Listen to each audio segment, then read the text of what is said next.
Yo, what's up? Welcome back to another episode of the Sauce. I'm recording this a little early, so I have no idea how we did on Wednesday night yet. It's just after 8 p.m., so the games are just getting started now. I'll let you know. Hopefully by the time you're watching this, we had a winning night. Moving on to NBA Thursday. Actually got 7 games on the board, for which is pretty heavy for a Thursday. So let's get started. Welcome to the Sauce. The Sauce.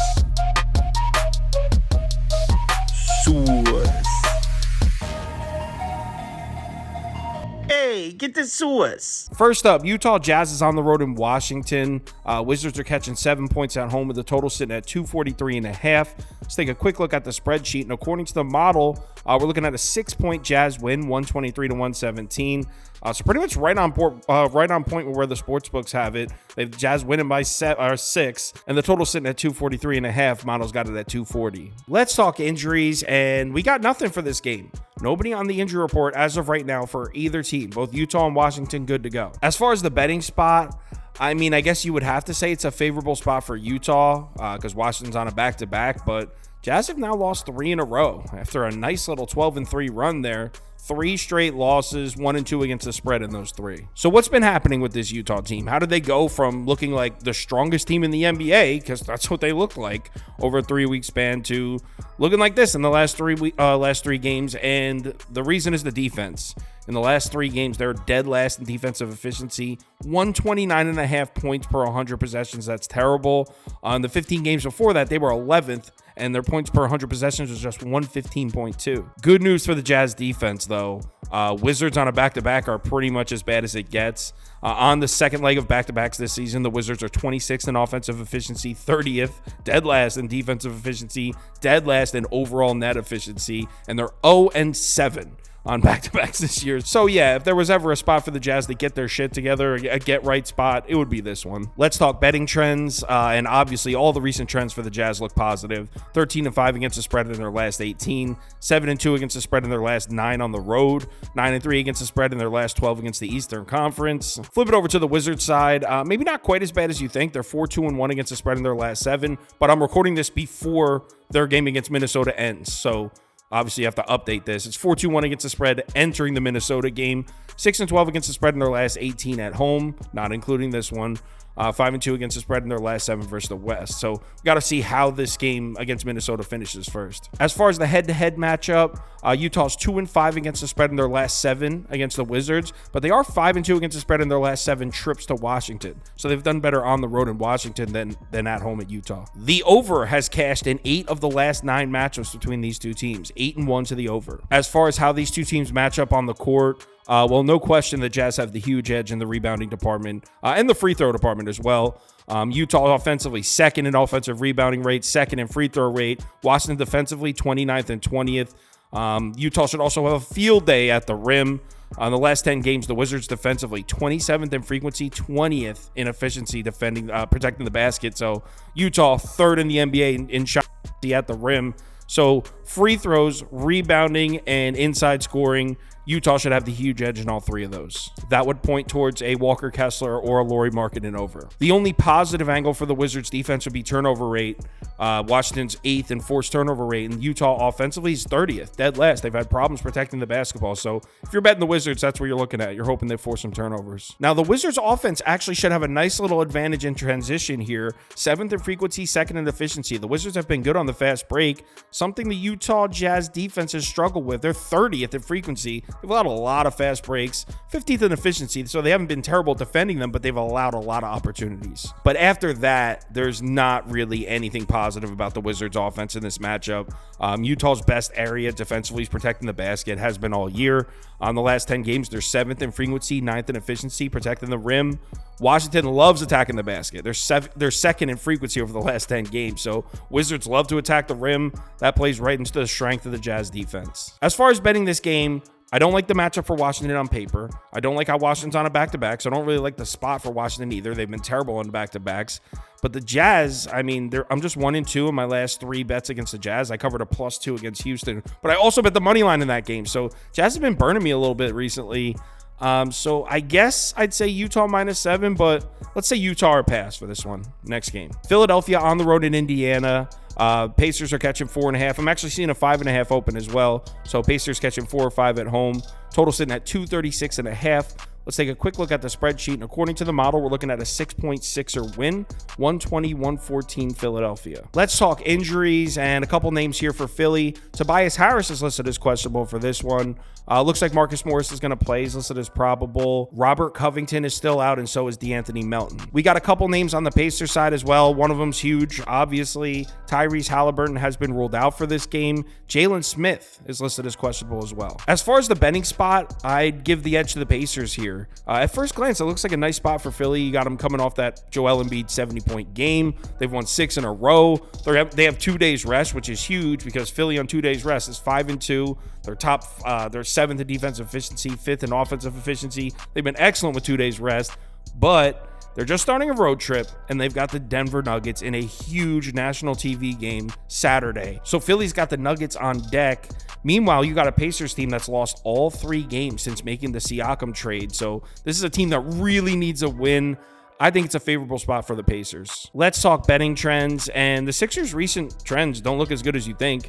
4-5 against the spread in their last 9, 1-3 against the spread in their last 4 on the road, 2-4 against the spread in their last six against the Eastern Conference. On the Pacers side, obviously just 1-3-1 against the spread in their last 5, 4-1-2 against the spread in their last 7 at home though, and 12-4-1 against the spread in their last 17 against the East. So not bad trends for the Pacers there. In this particular matchup, Pacers and the over has been the move. Sixers are just 5-11 against the spread in their last 16 against the Pacers, 2-7 against the spread in their last 9 on the road in Indiana. Over is 11-2 in the last 13 matchups between Philly and Indiana. So far I'm definitely leaning towards a Pacers bet, but now we get to the matchup on paper and it gets a little scary because Sixers are a nightmare matchup for the Pacers in the free throw department. Philly is first in offensive free throw rate this year. Nobody gets to the foul line as often as the Sixers. Pacers defense 29th. So you got a team that likes to hack against a team that gets to the stripe. Sixers are also going to have the huge edge in the offensive rebounding department. They're 10th in ORB. Pacers are 27th in defensive rebounding rate. So another area where Sixers have the huge edge. And then we pull up the shot zones, and again, just not the greatest looking matchup for the Pacers. Sixers are 6th in shot frequency at the rim, 2nd in mid-range frequency in the last 10 games. You can see the Pacers defense in the last 10, 15th and 25th against the mid-range shot, 11th and 25th against the rim. So, I mean, specifically Embiid. I don't know how they're going to stop Embiid. On paper, it's a terrible matchup. Not that Embiid's a good matchup for any defense, but particularly this Pacers defense should be a bad one. But then we flip it over to the other side and we see a nice mismatch for the Pacers here. Pacers offense, 10th in ORB rate, 10th in offensive rebounding rate. Sixers defense, dead last in the last 10 games, 30th. So Pacers should see some opportunities as far as second chance points. And then we look at the fast break numbers. Pacers, 3rd in frequency, 8th in efficiency. The Pacers love to push the floor. Now, obviously, Tyrese Halliburton being out hinders that a bit. 76ers defense, 28th in frequency, 14th in efficiency. So Philly has struggled playing defense in transition. Got to admit, though, I'm not loving that Philly all of a sudden is playing excellent defense at the rim, 4th in frequency, 5th in efficiency in the last 10. Pacers have been attacking the paint and the rim a lot. So overall, it's not a great matchup for the Pacers, and I know they've been slumping a bit since the trade, but I think this is a sneaky little spot to take them. I don't love the idea of fading Philly. I haven't been fading the Sixers, but I think the Pacers can take them here. Philly's got the Nuggets on deck and a big one. I mean, Pacers plus 4.5 next game. Minnesota on the road in Brooklyn. Nets are catching 4.5 points at home with the total sitting at 219. Let's take a quick look at the spreadsheet, and we got it right on par. Our model has it right on par with the sports books. 113-108 Minnesota. Let's talk injuries. On the Minnesota side, Mike Conley's been ruled out for this game, so no Conley. Other than that, the T-Wolves are good to go, though. On the Brooklyn side, we got a couple names here. Well, 2. Cam Johnson is listed as questionable for this game, and Day'Ron Sharpe's still out. He's been out for at least 2 or 3 weeks now, though. As far as the betting spot here, you got Minnesota on a back-to-back. With 0 days rest on the season, the T-Wolves are just 2-2 straight up, 2-2 against the spread. Defense has taken a real hit, 21st in defensive efficiency with 0 days rest. So Not the greatest spot for Minnesota. Nets, they've lost 16 of the last 20. 1 day of rest. Second game of a 5-game homestand. So I guess I say it's a good spot for the Nets, but I don't know. Betting trends, and we'll start on the Minnesota side. Just 7-11 against the spread in their last 18. Betting Minnesota has not been very profitable recently.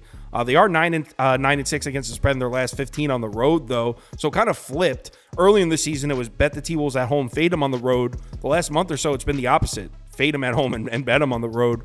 Just 2-4 against the spread in their last 6 against the Eastern Conference. Now we flip to the Brooklyn side, and obviously they look terrible. 3-16 against the spread in their last 19. 2-5-1 against the spread in their last 8 at home. 2-10 against the spread in their last 10 versus the West. Basically, fading the Nets has been free money recently. I took them once in the Lakers game, and it hit. They won.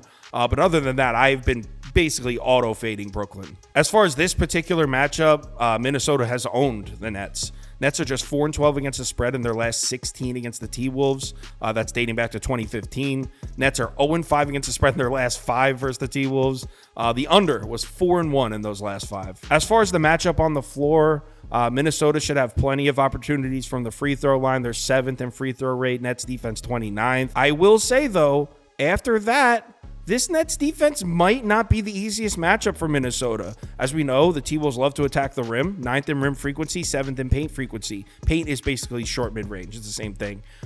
That's where Brooklyn excels defensively. It's basically the only good part of the Nets defense. They're 11th and 8th at the rim, 6th and 2nd from the short mid-range. So this Brooklyn defense might be equipped to give Minnesota some problems. The Nets have allowed the 4th fewest field goals made within 8 feet of the basket in the NBA. On the other side, the Nets offense against Minnesota's defense, nothing really jumps out. I mean, we know the Nets live and die by jump shots. The strength of the Minnesota defense is protecting the rim, so I guess the Nets offense could potentially score points here, but Minnesota's also been good defensively on the perimeter as well. It's not like they're one-dimensional. It's a pretty great all-around defense. So I guess the Nets, if their shooters are hot, they could score on Minnesota, but nothing crazy jumps out. As far as betting this game, I think this could be another spot to take Brooklyn. Like I said, I haven't been betting the Nets. I took them once against the Lakers, but I think this could be a nice spot to take the Nets. Just don't love how the line's so short. I would love to be getting like 7, just 4.5. So I'll say Brooklyn plus 4.5 for a pass. I also like the under at 219. I'll let you know the final decision on the live show, but I'm leaning Nets and under as of right now. Next game. Denver Nuggets are in New York City to play the Knicks. Knicks catching 2.5 points at home, and the total sitting at 224.5. Let's take a quick look at the spreadsheet, and according to the model, the Knicks are winning outright. 115-108 New York Knicks. Let's talk injuries, and Denver's in pretty good shape here. Reggie Jackson listed as probable. Strother is still out, but he's been out for a while, though. On the Knicks side, we don't know if the Knicks are going to get Hartenstein back yet. He's listed as questionable. He did miss the game the other night against Brooklyn. Other than that, Knicks are good to go, though. As far as the betting spot, really no lean on either side here. I mean, obviously the Nuggets have won 20 of their last 25. They've won a lot of games. They haven't covered the number in all those, but they've been winning. This is the final game of a 5-game road trip for the Nuggets. So they got Philly on deck for Saturday, game I was just talking about. So I guess it would be a favorable spot for the Knicks. The Knicks haven't had to travel much. They've played 4 of their last 5 games at home, and their only road game was right across the bridge in Brooklyn. So, yeah, you know what? I'd say it's a favorable spot for the Knicks. Let's talk betting trends, and not looking great for Denver here. 3-6 against the spread in their last 9. 1-5-1 against the spread in their last 7 on the road. Fading the Nuggets on the road has been paying out all year. 1-3-1 against the spread in their last 5 against the Eastern Conference. And meanwhile, on the Knicks side, everything's looking positive here. I mean, the Knicks are 10-2 since the OG Anunoby trade. They're 9-3 against the spread in their last 12. The under is 11-1. So if you've just been blindly playing Knicks unders, you're up a fortune recently.